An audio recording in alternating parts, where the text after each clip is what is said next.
Why do we avoid bottled water? The water isn't the problem. It's the bottle. And we're beginning to realize that these bottled waters, I mean, come on, like I carry around bottled water all the time with me. All right. You're supposed to stay hydrated, right? Right. Okay. Any vacation you go to, you're getting a bottle of water in your hotel room. Turns out that now we realize that the bottled water, the bottles of plastic bottles are shedding microplastics into the water. So while we don't taste it, we're actually pouring plastic into our bodies. All right, little tiny particles, plastic particles. And you know how much plastic we are ingesting on average every week? No. A credit card's worth of plastic.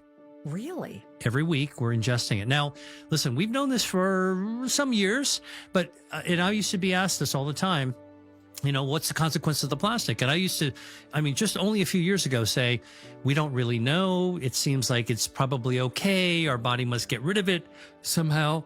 Now we know just in the last 24 months that microplastics are detectable in the human body and they're associated with badness. It was a study that came out of Italy with neurologists and cardiologists that looked at people with clogged blood vessels, cardiovascular disease, in the large vessels that feed their brain, and they were narrowed down.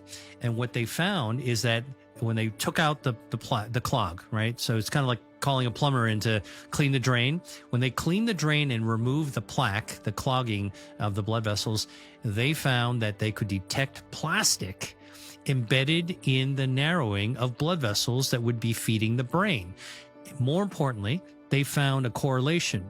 The people who had plastics embedded in their blood vessels had a 4 times increase in having a fatal heart attack or stroke. Whoa. Okay, that's serious stuff. Subsequently, we've actually discovered you can actually find plastic in the brain.